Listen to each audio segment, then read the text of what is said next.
What's up, people? I'm Xogue, and welcome to my step-by-step tutorial for creating dimensions in RFTools.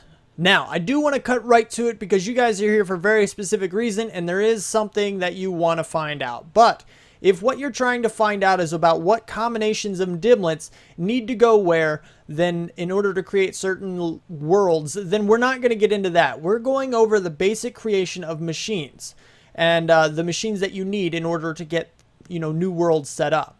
So if you're here for the dimlet stuff, check the description because chances are I made a tutorial already on how to, get those dimlets and stuff researched and combined in a way that will make the world you're looking for. But if it's not there, it means I haven't made it yet, so I apologize for that. But there are plenty of tutorials out there, so feel free to look around. But this is not the video you're looking for. Now, in this tutorial, we're going to go over the creation of several machines. And these are all the ones we are going to go over right here on this top row. The ones down here in the bottom corner are kind of part of the whole dimension creation process, but we're not going over them. Now, we're going to go over making the dimlet researcher, the dimension inscriber, the dimension builder, the dialing device, a matter receiver, 2 matter transmitters, and a destination analyzer. This last one here is technically optional, but I do highly recommend it as it kind of helps you quite a bit in figuring out whether or not the world you're about to go to is safe or not. The ones we're not going over are the dimension editor and the dimlet scrambler, which are useful, but not part of, not strictly required for actually getting to a new world in RFTools. Now, here's your resource list. 16 redstone, 2 comparators, an unknown dimlet, and it does have to be unknown. It cannot be an already researched dimlet. You need 47 iron ingots, 2 redstone torches, an emerald, 2 diamonds, 15 ender pearls, 3 gold ingots, a piece of paper, 16 gold nuggets, 2 ink sacs, and 16 lapis lazuli. Now, these down here are also pretty much required, but they're not part of the actual machine creation process, so they're not actually grouped together with them. Now, you need 4 redstone and 5 paper for this. And what this is a tab. It's an empty dimension tab. And you need this in order to put all of your dimlets in order to create your world in the dimension builder. So this is required, but like I said, it's only kept separate because it's not strictly part of the machine creation. Now, I am assuming that you have a way to get dimlets, whether this be you've already created an RFTools dimension or something along those lines to find these in those worlds, or you have the popular alternative to make an Enderman farm, which will help gather these a lot pretty quick. It's a thing that it's a popular alternative. Is just making an Enderman farm because they seem to drop them pretty frequently. And also, I'm assuming that you have some kind of power source and the means to transfer that power to these machines because several of them do need it. Now, when I go over actually creating all of these machines, I am going to be going pretty quick, so be ready to pause the video at certain times if you think you might need to. But let's get cracking. The first thing we're going to make is this machine frame, but we're going to make 8 of them because every single one of these requires one. So what you're going to do is take out 32 iron ingots, 16 lapis lazuli, and 16 gold nuggets. You can slap your nuggets right there on the sides, your lapis lazuli in the top and bottom, and your iron in each of the 4 corners. What this will do is it will give you 8 machine frames. Now we're going to craft the dimlet researcher. What you want to do is take 3 iron ingots, your unknown dimlet, 2 redstone comparators, and 2 redstone. You want to line the bottom of the grid with the iron, put the unknown dimlet in the top middle, the comparators and the middle sides, and the redstone in the top corners, and then throw in one of your machine frames, and that'll give you your dimlet researcher.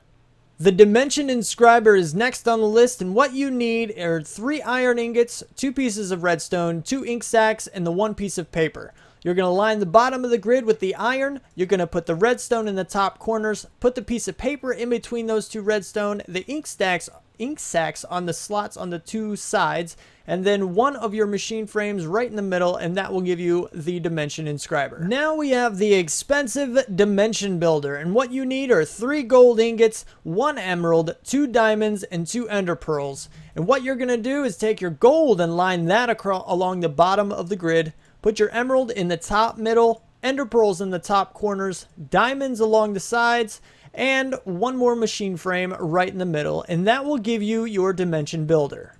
Moving on to the dialing device, what you need are 6 pieces of redstone and 2 redstone torches. Now you want to line the top and bottom with the redstone, put the torches in the 2 sides, and once again drop a machine frame right in the middle, and that will give you the very easy to create dialing device. The matter receiver is next, and what you need are 3 iron ingots, 2 redstone, and 3 ender pearls. What you're going to do is line the top with iron ingots, line the bottom with ender pearls, put redstone in the 2 sides, and drop a machine frame right in the middle, and that will give you your matter receiver. It's now time to craft both of the matter transmitters. So what you need are 6 iron ingots, 6 ender pearls, and 4 redstone. And you want to put all of the iron along the bottom, all of the ender pearls along the top, and 2 in each of the side slots with redstone, and then drop in 2 of your machine frames, and that will give you both of your matter transmitters. The last machine we're going to make is the destination analyzer. And what we're going to do with this is just put the ender pearls in the 4 corners, and then drop a machine frame right in the middle, and that will give you your destination analyzer. Last but not least, we're going to go ahead and make this empty dimension tab I was talking about earlier. So you want to take your 5 pieces of paper and put it in the 4 corners and the middle, and then line the redstone in the last available slots in the grid, and that will give you your empty dimension tab.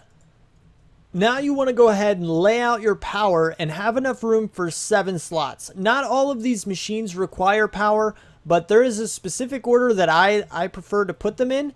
And basically, the last machine in the line does require power, so you might as well just string it all the way across. Anyway, so the first thing I do is I lay down my Dimlet Researcher. Then I move on to the Dimension Inscriber, which does not require power. Then I go on and make the Dimension Builder, the Dialing Device. I throw down my Matter Receiver, and then I throw the Destination Analyzer right in the middle, which does not require power, and then I throw down the matter transmitter. And this is the entire line of things that you need in order to create an RFTools world. Alright, so you now have all of your machines set up. They all have plenty of power being pumped into them. So what's next? Now you want to come over here to your Dimlet Researcher, grab a whole bunch of your unknown dimlets, and basically just stick the whole stack, or all 15 stacks that you have in here, and just keep taking them out until you get the ones that you want to combine into your new world. Now I'm going to continue this along. You go ahead and find all the dimlets you need, and then come back to this video once you have it, whatever it is you're looking for. Once you have all of your dimlets that you're looking for already researched and good to go, you want to come over here to the Dimension Inscriber. You want to throw that empty dimension tab that we made earlier into this open slot over here to the left, and then throw in all of your dimlets. Now the order does matter in here. Now you see, once I added this, it will warn you and tell you what's going on with your world, if there's something wrong, and if there is, then you got to fix it, or you're going to have some consequences. But in this case, I'm only adding 2 in, and what I'm saying is make all of the water in the normal terrain into molten steel. And that's pretty much what we're looking for. That's what we want in this world that I'm making right now. So once you have those guys in here, go ahead down to this black box and name it anything. In our case, we're just going to go the easy route and name it molten steel, and then we're going to click this store button. That will tell you, it will tell you right here, this will change into a multicolored realized dimension tab. You can take this guy out, but also pay attention that it tells you the creation cost and the maintenance cost. Now these values might change a little bit, but for the most part they're fairly accurate. So now you want to take out your realized dimension tab, move over here to the dimension builder, and throw it into the available slot and wait for it to create your world. Once it's done creating your world, you can then leave this guy right into where it is, and you'll see it kind of gaining power right here. The power is very important. If the power ever drops to 0, then the world collapses and anybody left inside will die. And it also removes the ability to get there, obviously. Now, there is something you should know. You can take this tab out of here. Now, obviously, he's getting power, but that's a different story. But you see the power is draining away. You see it right there. Current power is going down. You can take it out of here and still get to the world. Not through RFTools, but like Draconic Evolution or something along those lines. You can use that to get to where you need to go. But if this ever goes down to 0, anybody left inside will die. So it's best just to go ahead and leave it in here. Leave it charging up as much as you need it. And just let it sit here forever for as long as you want that world available. That is just the best option. But it is an option to take it out and store it somewhere else if that's what you want to do. Now what you want to do is you want to come over to your matter receiver and name these things something accurate, like home. And then go to your matter transmitter and say the same thing. Home. So now when you go into your dialing device, you see right here in both the transmitters and receivers that you have a home location. So you can say, I want to go from home, transmitter being this one right here, to molten steel. And then right as you select this second one down here, you see how it'll light up? You see how dial lit up? You can dial once, so you do one, warp, and then it will close itself or interrupt itself. Or you can just dial it and have it sit there. Now, this is where the destination analyzer comes into play, because this guy will tell you if it's green, it's okay. If it's red, it's bad, so don't go there. And if it's yellow, it doesn't really have a clue. Before you go ahead and hop through to your newly created world, you want to take your other matter transmitter and plop it down and give it some power. You then want to right click on it and name it something from the other world that you're going to. In my case, molten steel seems pretty accurate, so we're going to go ahead and use that.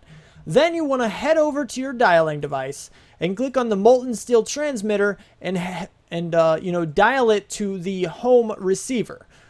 Once you do this, you can go ahead, because it's now linked to this guy. You can actually break this guy, pick it up, and take it with you. It will retain the dial, so the next time you place it down, it will still show the green beam, as well as retaining its power in there as well.